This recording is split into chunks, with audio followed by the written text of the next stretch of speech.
by the altos, second stanza, then the tenors going into the basses.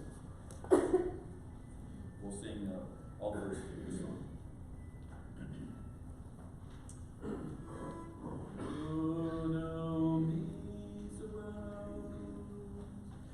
Beautiful Lamb of God, guiltless and pure as snow, gentle and merciful, beautiful Lamb of God, sent from the Father's love, sent from the throne.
Beautiful group of songs we just sang. I'm so thankful we can sing about the Lamb of God. And I'm so thankful we can sing about how exalted He is. We have so many things to be thankful, especially this beautiful summer that we're enjoying. Thankful for each one of you, for our health that we have. Thankful for Sam's good thoughts this morning. And I hope you appreciate the work he puts into his lessons. Very thoughtful. I'm thankful that God rules over everything. And we know that God is sovereign. And we want to talk about His sovereignty, our faith, and really free will. And it's going to really talk about leadership and the role of prayer. And there are so many thoughts that will be in this study. But when we talk about the sovereignty of God, we're saying that He is in complete control. A favorite passage to share this concept is found in Isaiah 46. Remember the former things long past, for I am God. There's no other. I am God, and there's no one like me, declaring the end from the beginning, and from ancient times which have been done, saying, my purpose will be established, and I will accomplish all my good pleasure. Now, God is all-knowing and all-powerful, and if He wills something, who's going to stand in His way so that it would not be accomplished? That's the sovereignty of God. And yet, this concept is challenging to many people because they don't know how to reconcile free will with God's sovereign will. Now, free will is defined as our ability to make choices or decisions for ourselves in any and on every circumstance. And so, how do you balance my ability to make a decision and act on it myself and the will of God? Now, someone suggests that anytime that you give a person free will, you're robbing God's sovereignty apart from it. Because he is in control and no one can stand up and decide, I'm going to do this no matter what God says. But we have problems if there are no free will. We can read in Titus chapter 2 about God's sovereign will. God desires all men to be saved and come to knowledge of truth. Now, it sounds like he wants everyone to be saved, correct? Now, if you're not sure about that, 2 Peter chapter 3, God desires that no man should perish, but all should come to repentance. Amen. Now, if God's sovereign, what would you conclude about that? Everyone's going to be saved, virtually because his will prevail. Well, we have a problem, don't we? Because we don't see everyone being saved. And so they would come up, well, then God chooses those who are going to be saved and those who are going to be lost. Well, that's a problem too. Because it says he desires all men, and you're going to have him say he only desires the chosen. If you and I don't have free will, we have what we call spiritual determinism. Everything's been determined beforehand. Every choice you make is really not a choice. It's some full choice it's a pseudo choice. You think you're choosing, but it's all you're a part of a big play. Everything's playing out according to God's sovereign will. Well, then it really doesn't matter what I do because, well, it's not my will. So how do we marry God's sovereign will and our own will together so we can make sense of it? We're going to look at an account in Acts 27. So I really encourage you to open your Bibles there. It's an exciting account. It's a long chapter, and it's devoted to one boat trip. Now, you might think, well, why would he give a whole chapter just to this journey of Paul to Rome? Unless there must be some spiritual lessons in there for us to glean from. And that is exactly the case. Now, as we look at it, I want you to be mindful of Jeremiah chapter 10, what it says there. He who made the earth, we're talking about the sovereignty of God. He made the earth by his power. He established the world by his wisdom.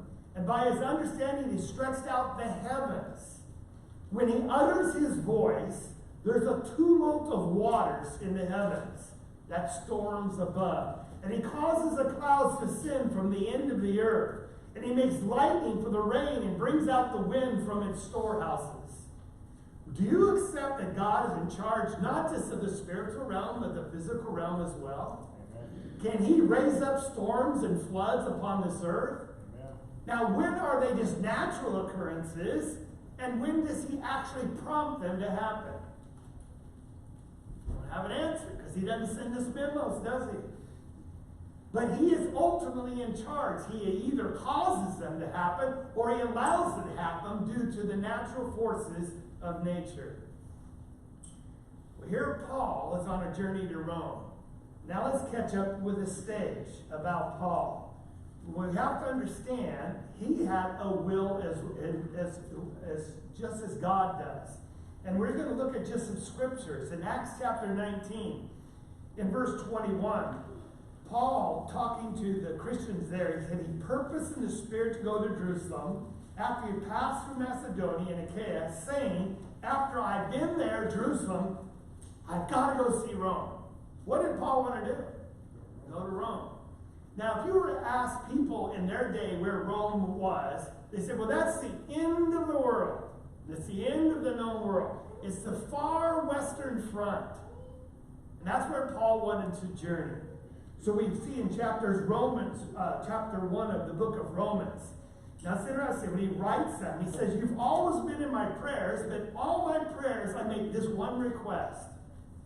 I make this request every time I pray, when it comes to you in mind, that perhaps now by the will of God, he understands God is sovereign and he has to allow it, that I might succeed in coming to you.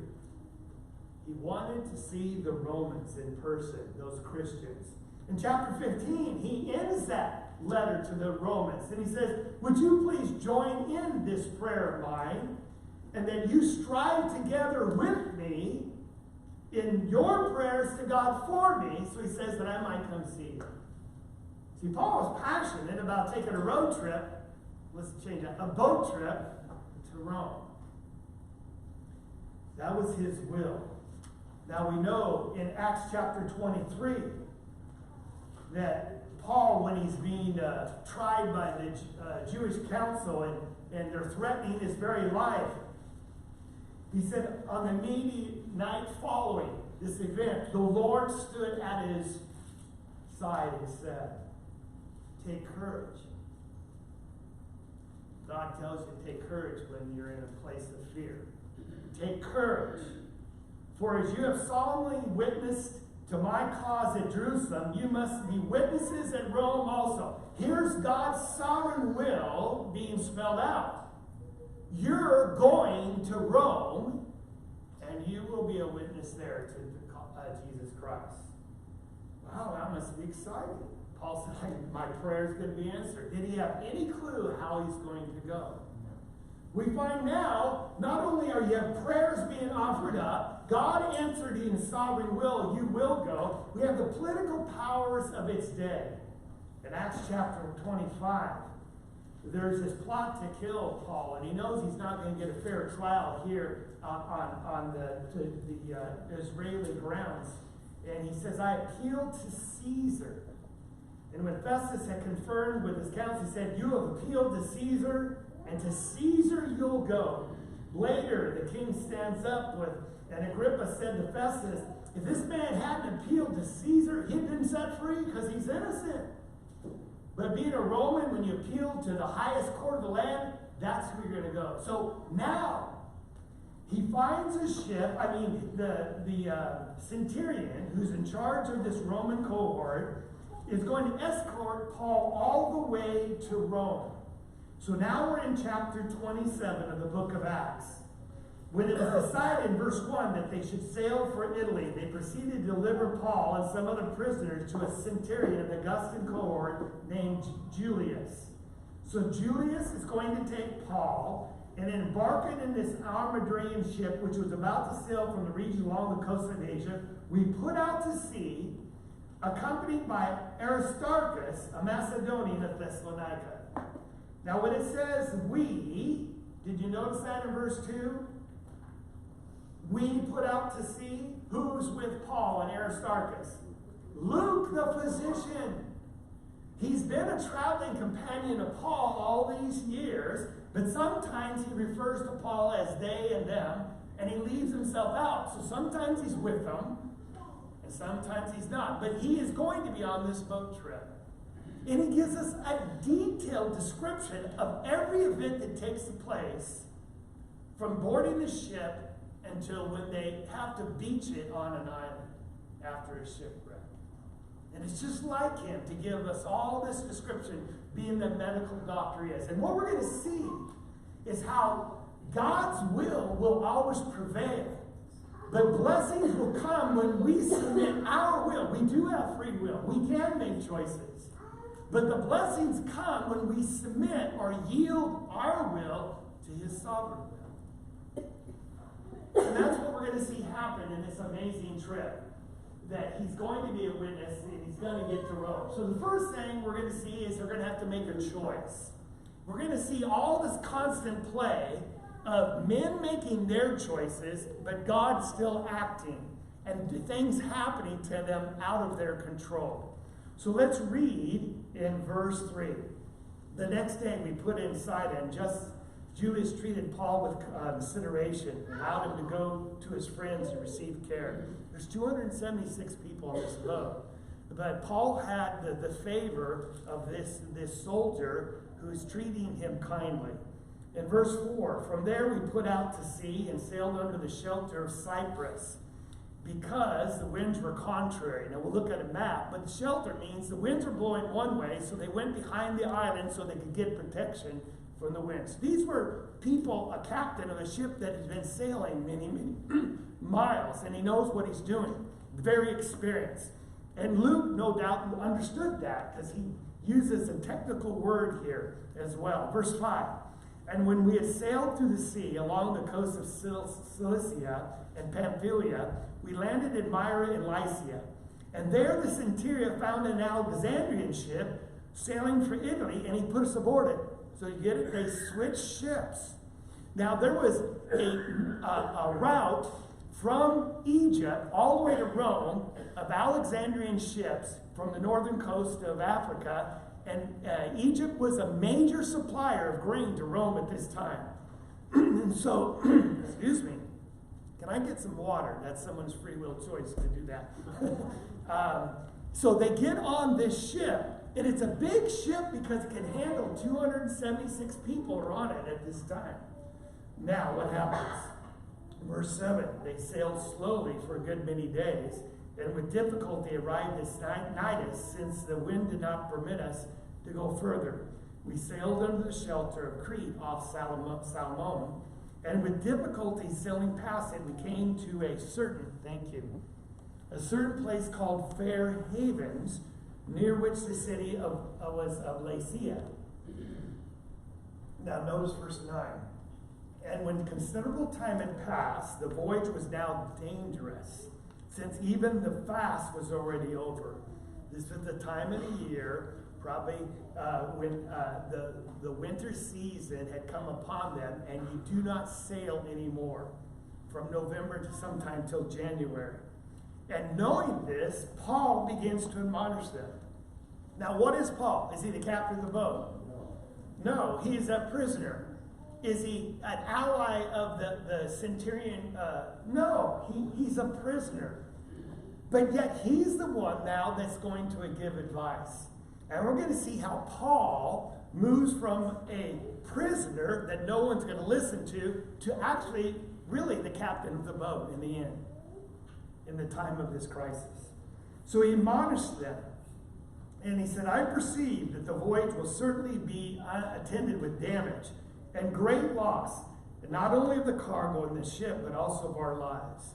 Now, Paul has been sailing 6,000 miles at sea. People put different numbers on it. But we know in 2 Corinthians 11, he records he's been shipwrecked. Do you remember how many times? Not once, not twice, but 3 times. He's sailed a lot. He knows about the dangers of the sea. So he's telling the captain, we ought to just harbor right here for the winter.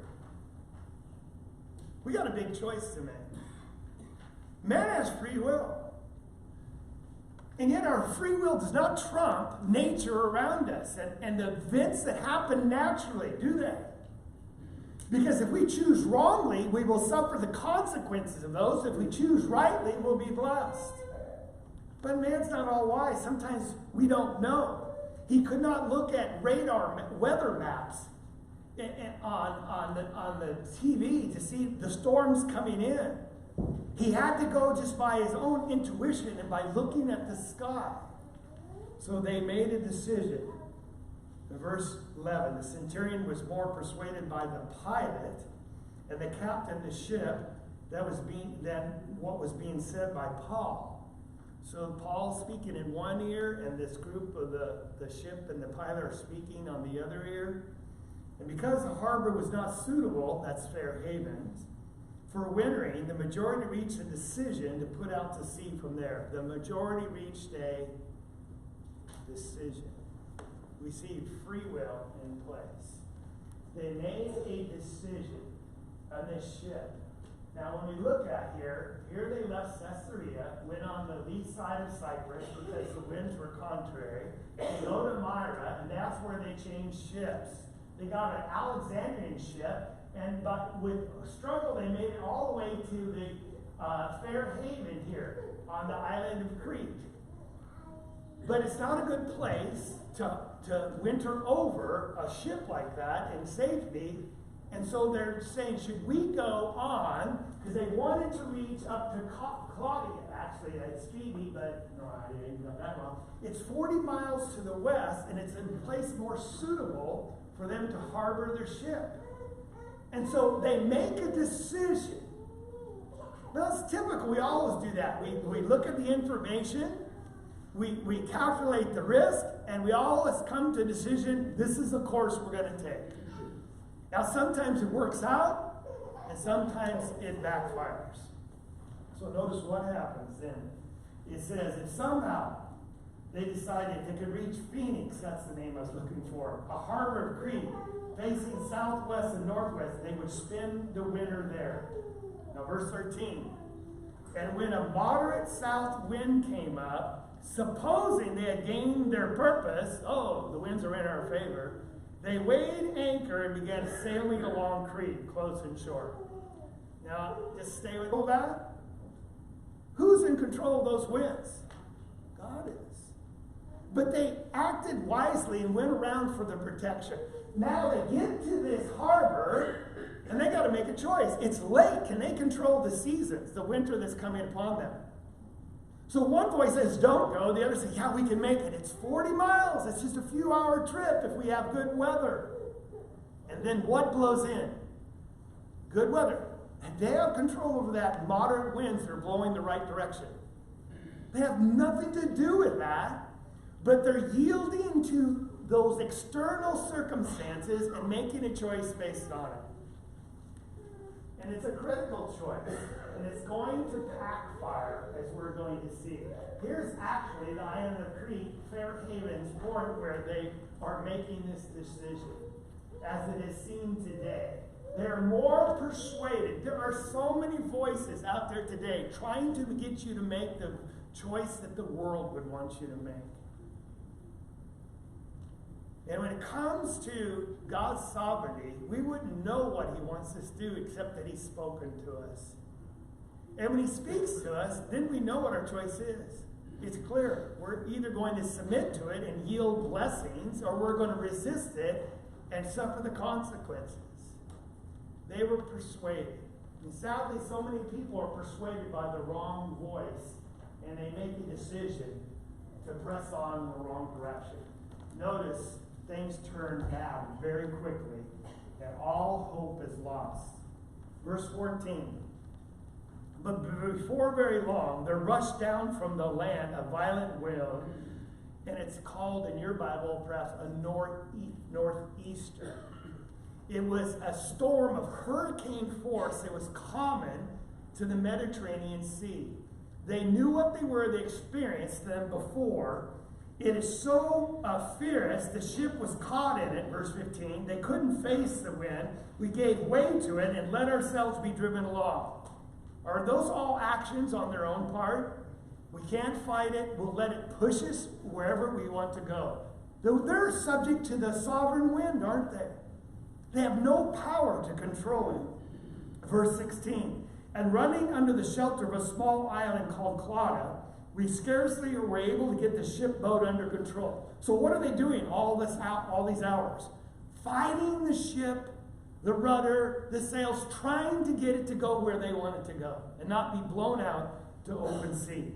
Verse 17, after they had hoisted it up, notice again, I want you to think, all these conscience, free will choices, they're acting to save their own life.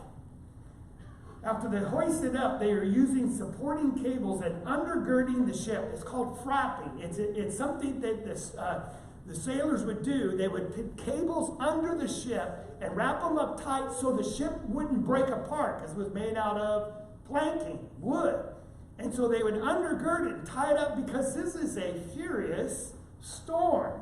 They're afraid the ship's going to blow up. Now, are they doing everything within their power to save their lives? They're doing everything, and they haven't stopped yet. And they're fearing they might run aground on the shallows of Cyprus, so they let down the sea anchor, so they let themselves be driven along. The next day, verse 18, we were being violently storm-tossed, so now what do? Let's throw the cargo overboard. Now that's money. Why are they throwing cargo over? Because it's about their lives. They're trying to lighten the ship so it won't be swamped and be more buoyant. And on the third day, they drew the ship's tackle overboard with their own hands. Are these desperate people taking desperate actions? Absolutely. It's all by their own free will because they are subject and powerless to the powers of nature above them. And who's in charge of all those? God. Verse 20. And neither sun nor stars appeared for many days. Now, what did a captain use for navigation in those days? The stars. It wasn't the sun. It was black at night and dark during the day. They had no idea where they were going. Isn't that a fearful thing when you're just being blown by the winds? Then it says, no small storm was assailing us. I like that. No small storm. What's that? It's a way to say it's a big storm. This is a major storm. And from then on, all hope of our being saved was abandoned. What does that mean? We've exhausted all the resources we know how to save our ship. We've thrown the tackle overboard, the cargo overboard, we've wrapped and girded the ship. We're going to die. We're going to die. When there's despair, people do amazing things. Some people quit. Some people get depressed. Some people go crazy. Some people do stupid things. Some people do anything to save their life, but they don't care about others. But when there's no hope, well, it's hopeless. They are fearful of dying, aren't they, right now? And it's all because of a choice they made. But it's in times like this, in the midst of the storm, that God brings about preservation of life. Here's an actual picture of the island of Crete. And this northeaster came from the north and the east, and it blew across. So it's blowing them to open sea. They want to go up to this harbor at Phoenix from Fair Haven, 40 miles. It's an easy trip. They think they got it made. But just that quickly, it goes from safety to total hope of life being saved. Lost. It was all hope was lost. And so that's what happens. And when we look at it, we see that God, that's when He intervenes. Now let's just stop and pause. What has God already promised Paul? You will be a witness of mine at Rome. So is Paul going to die in this storm? No. Why? Because God is sovereign. God's will always prevail. And it doesn't matter how bad the storm gets. God's in charge of the storm. And His will prevail. So notice what happens. We're now in verse 21. And when they'd gone a long time without food, you wouldn't want to eat, would you? When you're seasick or just depressed because the loss of life is imminent. Paul stood up in their midst and said, Men, you ought to have followed my advice, not have to set sail from Crete and incur the damage and loss. Now it's interesting. Two things are happening here. Real leaders rise up in times of crisis.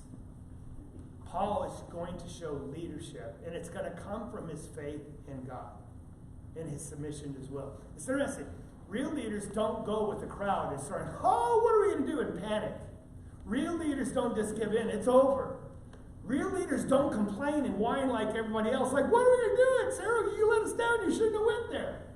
Real leaders rise up and take charge. Now remember, Paul's a prisoner, but now he's going to be Paul the encourager, Paul the spokesman for God.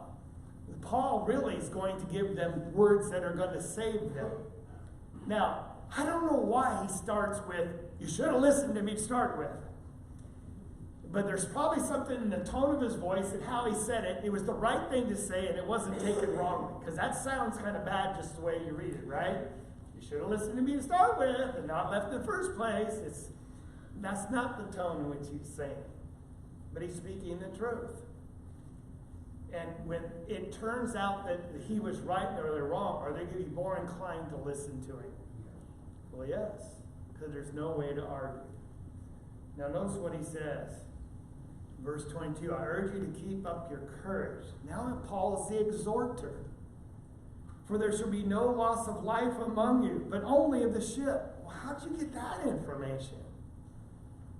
And then he tells this amazing thing, verse 23. This very night, an angel of God, to whom I belong and whom I have served, stood before me. An angel visited Paul in the darkest, deepest hour of these people's lives.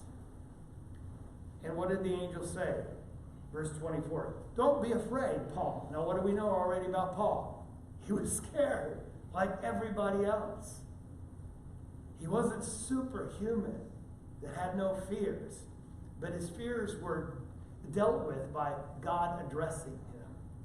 He says, you must stand before Caesar. He repeats the promise. You must stand before Caesar, and behold, God has granted you all those who are sailing with you.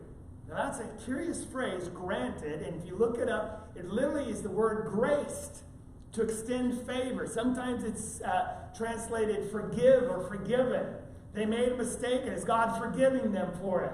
They should have stayed there. It's a physical mistake, but now God has graced them with no loss of life. What does that mean? Nobody's going to perish. Now, what do they deserve because of their choices? To die. But because of Paul being on the boat, God is going to promise to take him to Rome, and you all get to be saved with him. Isn't that an amazing thing? That God's grace towards Paul extends to all of the rest at this time. Now, I want you to think about it. We're going to see a little bit. Some of the people are going to try to get off the boat. But because of God's promise, I want you to listen real carefully to the question. Where's the safest place for Paul to be right now? Because of his promise. Where's the greatest sanctuary for Paul and the rest of those people on the boat? On the boat. Why? Because of God's sovereign promise. He says, no one's going to perish. Stay on the boat. I've got this covered. But the storms, no. I cause the storms. I can take the storms away. I got this covered. Stay on the boat. In the midst of the fears of the storms of life, we want to run from them. But sometimes we can find our sanctuary there. Maybe that's where we are humbled and we find salvation for the first time from the Lord. It's only those who are broken and contrite that come to God and cry for help, and he says, okay, I'll help you. Why? Because you asked for it finally. I've been waiting for that day. And so leaders don't shun the storm, they embrace it, because that's where they rise up by faith in God to lead people, to encourage people, to save lives, as Paul's doing himself. It's above me sometimes, but it's what I ascribe to be like myself. It's more like Paul. So as we go through, he says in verse 25, keep up your courage, for I believe God. I highlighted that in my Bible. Why can he say keep up your courage? Because I believe God. What do you mean, Paul? God said he's going to deliver us. God says, I'll go to Rome. It's okay. I believe God. Take courage. Be encouraged. And that it will turn out exactly as I've been told. That we must run aground on a certain island. In other words, we got to get shipwrecked. Oh, great. It's going to get worse before it gets better. But what's the promise? Nobody is going to die. Now, the rest we can go through quickly. There's God's message. He says, I believe him.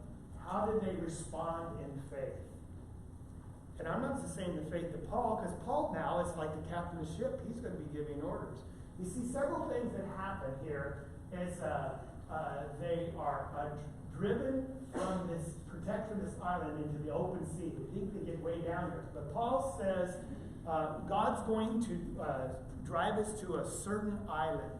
He doesn't say what island it is, but we learn later it's the island of Malta. Now, Malta, if you have a picture of it, it's just a little island. We'll see it in just a second. It's like hitting a needle in a haystack, and they're being driven by what? The wind. Well, who's in charge of the wind driving them so they make sure they hit the island? Our God. And so they cast the 4 anchors, the sailors do. We find they cut away the small boat. And that's because some of the sailors are trying to escape the boat. So there's a little boat they tow behind the big boat. And they're going to say, hey, we're going to check the ship and do some things. But they're secretly going to get in the boat and go away. Paul's aware of this, and he says, if anyone leaves the boat, nobody will be saved. So the captain orders, cut the little boat away. Now, does that make sense if you're on a boat and it's maybe going to sink? To get rid of the only lifeboat? No, but if you believe in God, it makes all the sense in the world. Stay in the boat. And so we find they take food, because Paul said, it's been many days since you've eaten.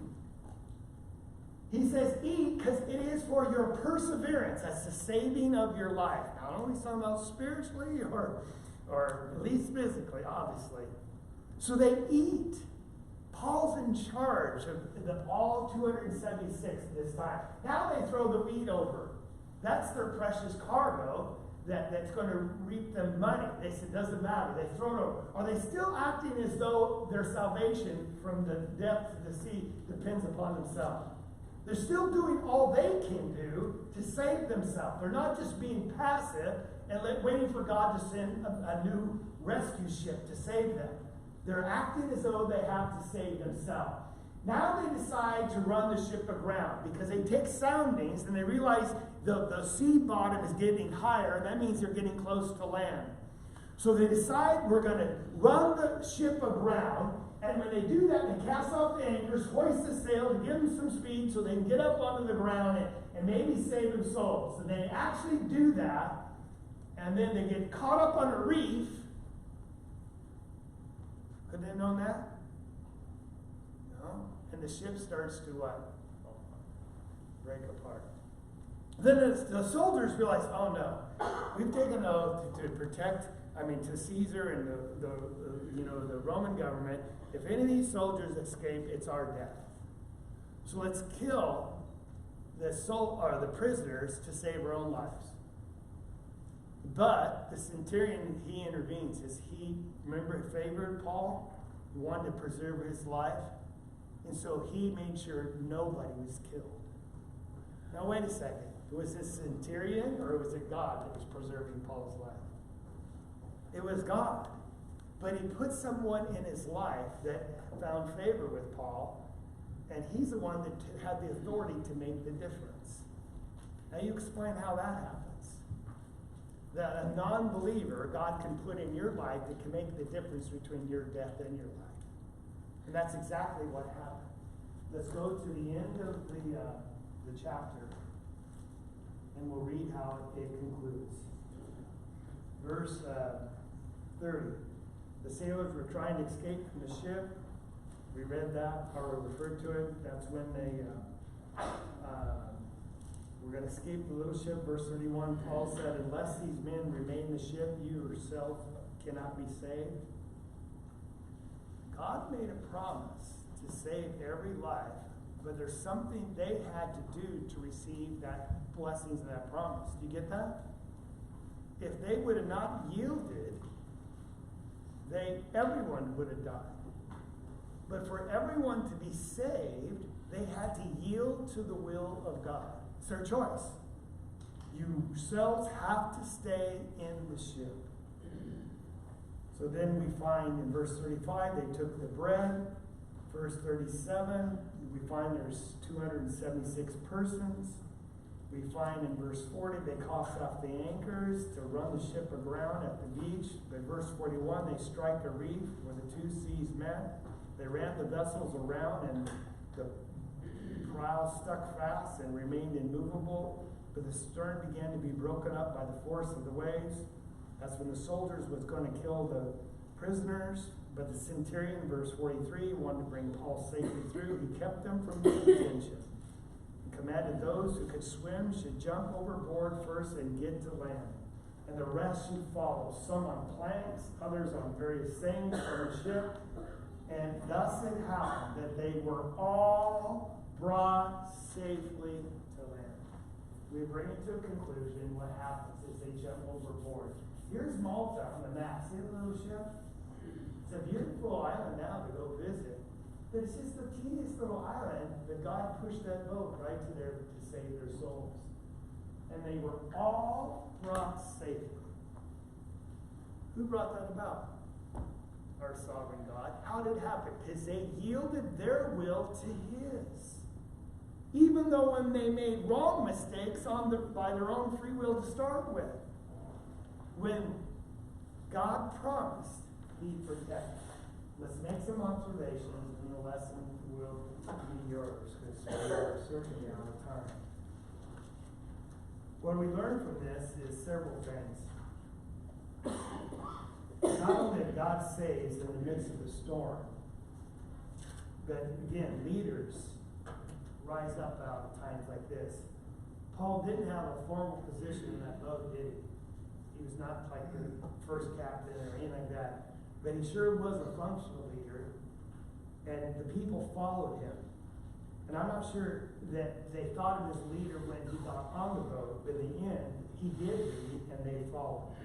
He was just another prisoner. And that's why sometimes you might see yourselves that in time of crisis, just another Christian rise up, and they are the ones that can make the big difference. We see also the theme of submission.